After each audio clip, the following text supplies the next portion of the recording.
To me, off-grid living means resilience. It's not for everyone, but it fills me with hope that there's other ways of living. My name is Kenton. I'm a permaculture and tiny house instructor. I'm living here in my off-grid tiny house with my partner, Destiny, our little cat, Mr. Mosby, and our dog, Oscar. And it's been about 10 years living in the house. So this house is designed to be fully off-grid. There is 2,000 liters of water on board the house. There is 8 lead carbon batteries, a 3 kilowatt solar system, a hyper efficient combi boiler system for heating water and heating the space. We got a little mini wood stove in the back corner, and we also have a solar water heating system.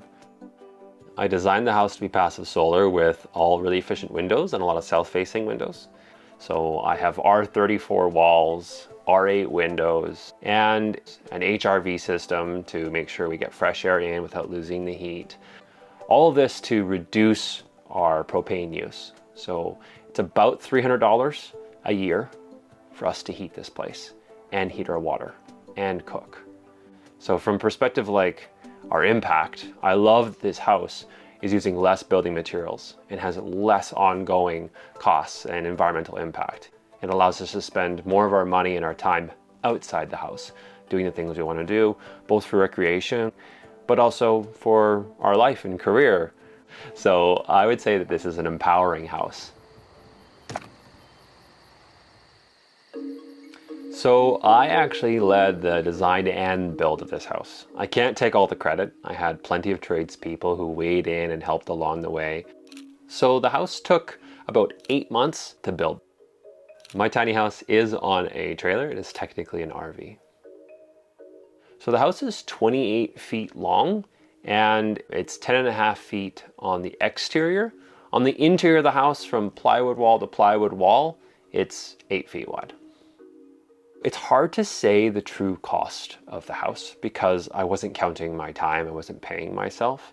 I also had many people who contributed, but I did track all of the costs that I put in, and it's sitting at $88,000 Canadian for materials and some of the labor.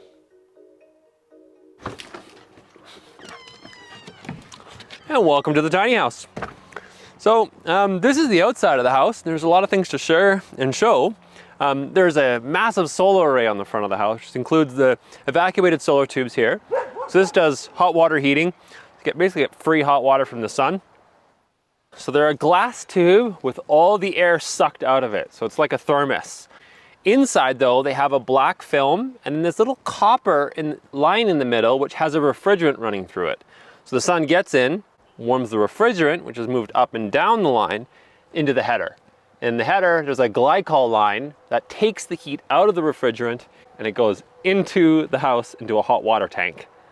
So it's kind of crazy because it's a triple heat transfer. So you're using free energy from the sun to preheat your water. During the summer, we get 80 liters of hot water, and shoulder seasons, you get a good temperature bump. In the wintertime, you get maybe 10 degrees extra Celsius out of the water. Then there's the 3 kilowatt solar system, panels that all can fold on top of the roof and against the wall.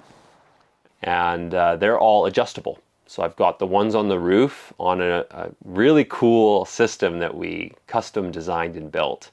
It uses telestrut. It basically has 2 metal tubes that you can slide in and out of each other to adjust the height, and then you can bolt whatever you want onto it. So I can change the angle. So in the winter time, they're more facing the sun, that's just lower the horizon. Or in the summertime, I can tilt them back, and now I get more solar gain. And I can also flop the whole thing down on the roof into travel mode. So that way it doesn't affect my max height on the road. And this beautiful kind of seating area, which is right outside the house. This is a couch system we built. So this is all recycled wood, minus the little bit of plywood on the back of it. All pallets. So we deconstructed pallets, put it back together, and this is kind of nice because in the evening it's such a gorgeous spot. You got this beautiful view of the creek and the farm and the mountains. When you live off grid, it's always nice to have backups for everything. So at the end of the day, you can't beat a generator. If for whatever reason our power supply drops, then we can always come out here and turn this thing on. It's the Honda EU3000, reliable, quiet, easy to turn over. So you have a crank on it, but you can also just literally hit the on switch, pull the choke,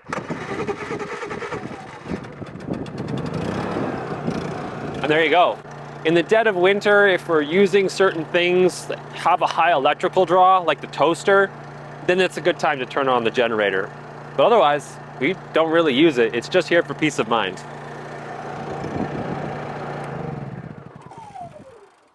Inside this box is our batteries. So I used to have lead acid batteries, those are the ones I bought like 10 years ago, but they're more maintenance and work. I'm really happy now to have switched to lead carbon ones. There's all the lead carbon batteries. Love these batteries. Are really heavy, but they last a long time. They can operate in minus 40 degrees Celsius, no problem. We've got a really good charge capacity. When you're living off grid, this is one of the most expensive parts of your system. People think the solar panels are going to cost you a lot. No, they're actually not that much. It's the batteries that are going to cost you a lot. So I believe it was $7,000 for those batteries.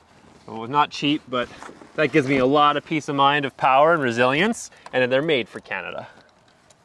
So because we live off grid, we have a propane tank. So this is called a propane pig. It's refilled like once a year-ish. That does our backup water heating, and it also does our backup house heating. If we want to, we could almost not use this at all. But I love that the house is on a thermostat and an automatic temperature control that I can see from my phone anywhere where I'm in the world. This allows us to travel, and we get to live off grid with peace of mind that the house is perfectly okay and not gonna like freeze or anything. There's the HRV unit you can see here that goes to the bathroom. So that's constantly breathing out the moisture air from the bathroom, but maintaining our retention of our heat. Up high, we have an actual baseboard heater that's been enclosed in just some metal flashing. And what that is an emergency heat loop. So if the solar thermal system ever overheats, this opens up and dumps the heat outside. Safety mechanism. So on this side of the house, we have the exhaust system for the wood stove. Now, if you can, always run your exhaust straight up and out. These two extra elbows of bending and then going to the wall and then bending again causes draft issues.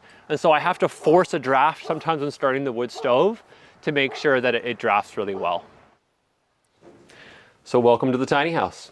The house can be divided into, I guess, 5 spaces. So there is a rec loft or office loft above the bathroom. There's the bedroom and then the kitchen below. And then the main space in the middle is the main living area with a couch, table, and the stair system with all of its storage.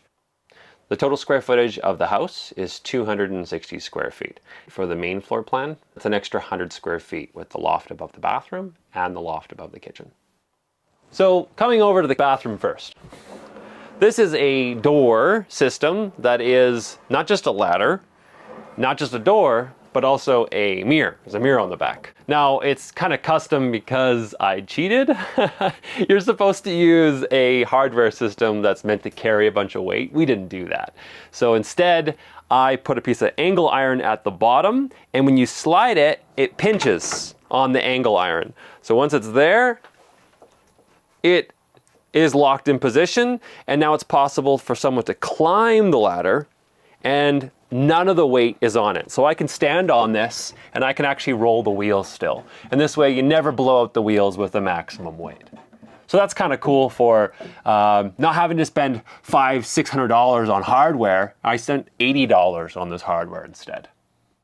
So that gets you into the bathroom. The bathroom is the hardest place to show because it's so much in such a small space. Not only is there a combi boiler system, there's also a composting toilet.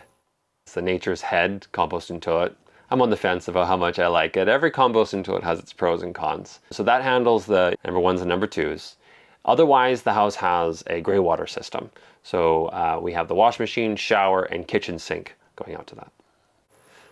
The rest of the bathroom here on this side is the utility system. So there's all the stuff for the electrical system, personal kind of cosmetic stuff. washing machine, which is on a stand so we can get a kitty litter box underneath it.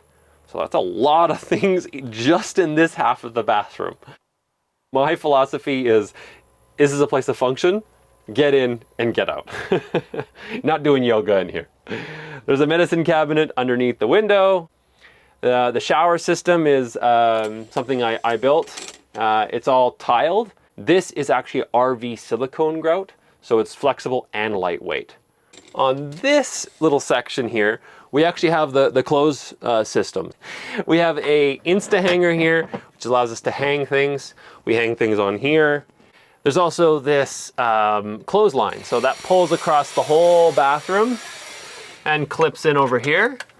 So that allows us to hang dry everything right here in the bathroom. So the bathroom is indeed a place of function, and I just love this heated towel rack. And most of my clothes go here on the wall. So the combi boiler is an amazing piece of technology. Not only is it incredibly efficient with its propane use, but it does two jobs in one.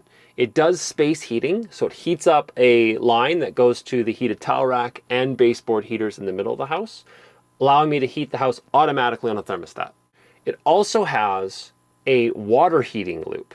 So if the sun didn't heat up the water enough, it uses propane to bump the temperature to whatever I'm asking for in the shower, wash machine, and sink. So this is the loft above the bathroom, and it's my personal office. Normally I don't keep these lights on because it's kind of a pot light right in the face, but I love having this LED light strip behind my head, and it even has a dimmer switch so you can turn up and down the brightness.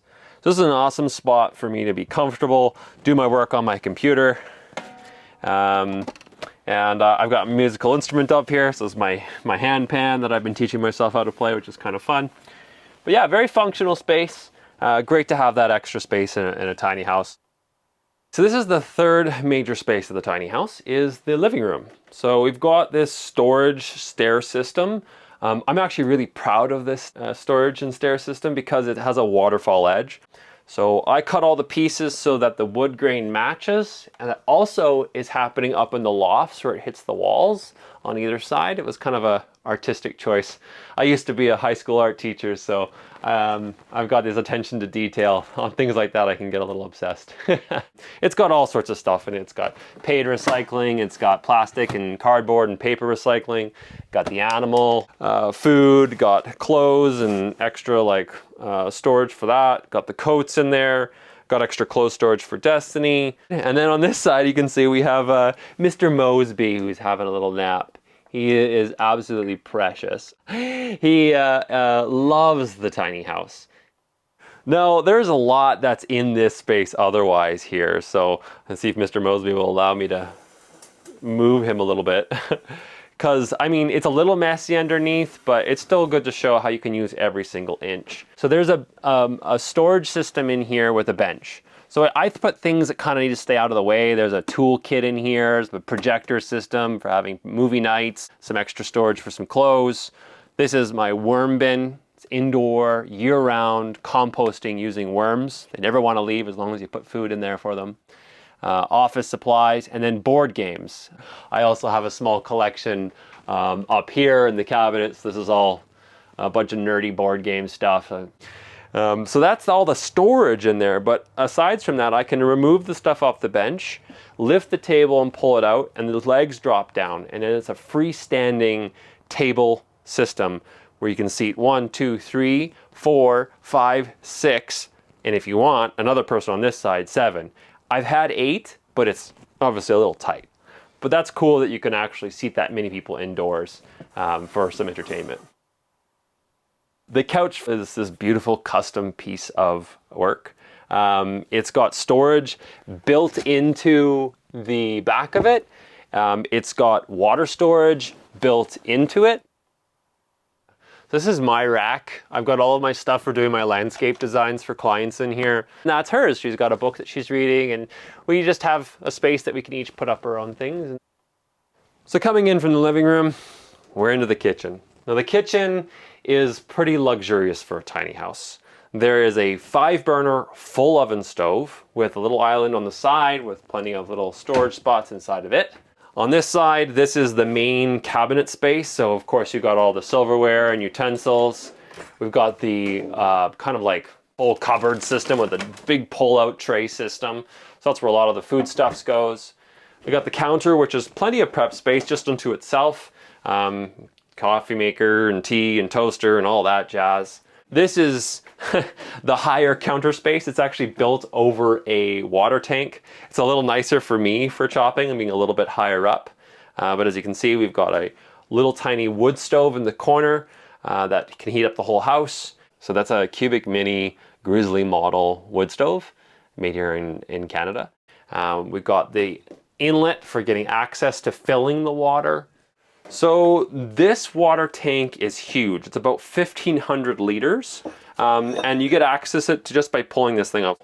By the way, this countertop is called Kenton. It's fireproof and scratch proof. But you can spin this valve off, and inside is 1,500 liters of water. So that allows me to easily fill it, easily see what's in there, easily get access to clean.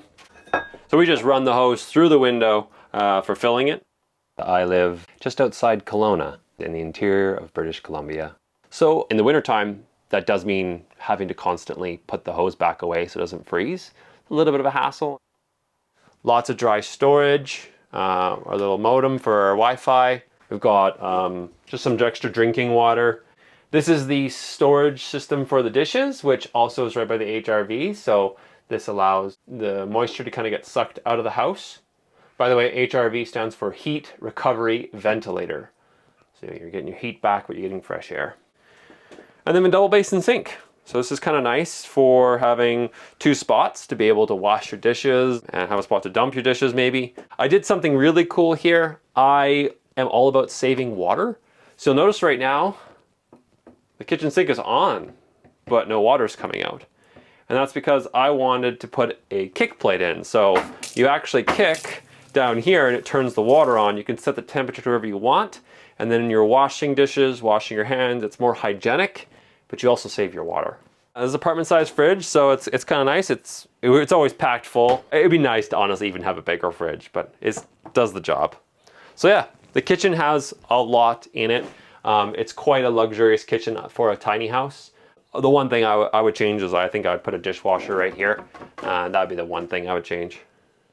So this is the stairs coming up to the bedroom loft. This is actually one of my favorite spots in the house. This space right here is such a nice spot to sit. You get up in the morning, you look out the window, you got this gorgeous view out there. You can sit here, have your coffee, read your book, write your journal. You got this little ledge. It's just a nice spot. And then you're into the rest of the bedroom. So it's pretty self-explainable. There's just a queen size mattress. And then that whole back wall is all storage. So it all is pop, click, open magnet doors. As you can see, this is kind of a cozy spot to be. It's just enough headroom. I designed the whole house around my height. I'm 6'4". I fit in all spaces of the house.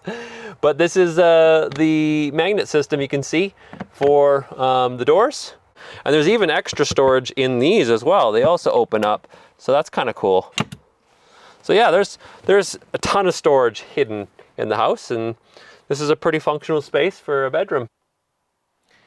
Okay, so let's show you the rest of the yard now. So we've got this gorgeous terrace. So people around the world have used terraces as a way to do agriculture. Not only does it present more flat land, which makes it more accessible and easier to maintain, but it actually changes the relationship with water. Water sinks in instead of runs off. So all that I did is I took trees that had dropped on the property, topped them so they're flat, and then filled in some good soil between them, creating these beautiful, walkways that are low maintenance, allow me to get my reach full in to do my gardening and weeding. And this is all strawberries and some amaranth and some lettuce that's gone to seed, a few other things. I built this thing entirely for free. Free wood, got these off Facebook Marketplace, free strawberries. Even the soil came from the spot on the property, it was free. I love teaching people landscaping and how to change their impact with their environment and improve their property and grow food. And this is probably one of my most recommended techniques for doing it on the cheap. So I do grow my own food on site, but honestly not that much because of how much I travel and how much I'm doing that work already. I tend not to manage the garden as much as I want to. And then we have another functional space over here, and this is our compost system.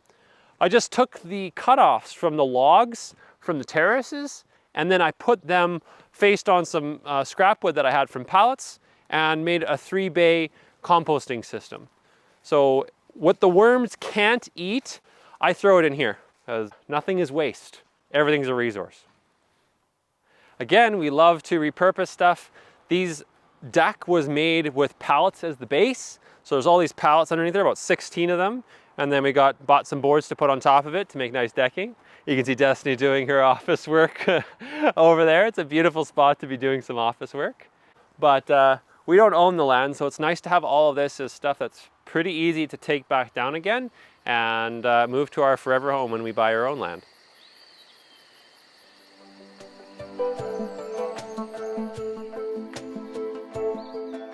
So the tiny house has moved, I think, 3 times now. Moving the house is a pain in the butt. I have a solar system to fold down, I have water to drain, I have to basically pack up the house. I also like to, for safety's sake, just remove as much weight from the house as possible. We're pretty close to our weight limit. This is an alternative home. It's technically an RV. A tiny house, for me, is a fantastic housing model, but it's not for everyone for every stage of life. And to be honest, tiny homes are fraught with legal issues. This is stuff that I teach in my course just to help people understand the jargon of around like what's an RV, what's a manufactured home, what's a park model. These all have different pros and cons. So I actually wear a few different hats for work. I run an online school called Attainable Sustainable Academy. We have retreats around the world on permaculture. We also have my tiny house workshop on there, which is an online course. And we built a state-of-the-art tiny house that people can enter to win the house. And we started a YouTube channel about building this free house that we get to give away. I also run my own business, kind of helping people one-on-one. I do consulting, I do speaking. There are so many pros to living in a tiny house. I would say the #1 pro is it enables you to pursue different things with your life. I've always planned for this house to be what I call a transition home. Kind of like a leapfrogging, where it's like I could afford to build it without getting into debt. What's nice is now I can invest in my business and the ability to generate my own revenue streams. And then I can save up that money for the forever land. And I can save up again and then build up the forever home. The whole process without getting into much debt and always feeling like I've got options. Subscribe to Exploring Alternatives and please share this video if you liked it. You can also follow Kenton on his YouTube channel, and we'll put links to his websites in the description of this video. Thanks for watching.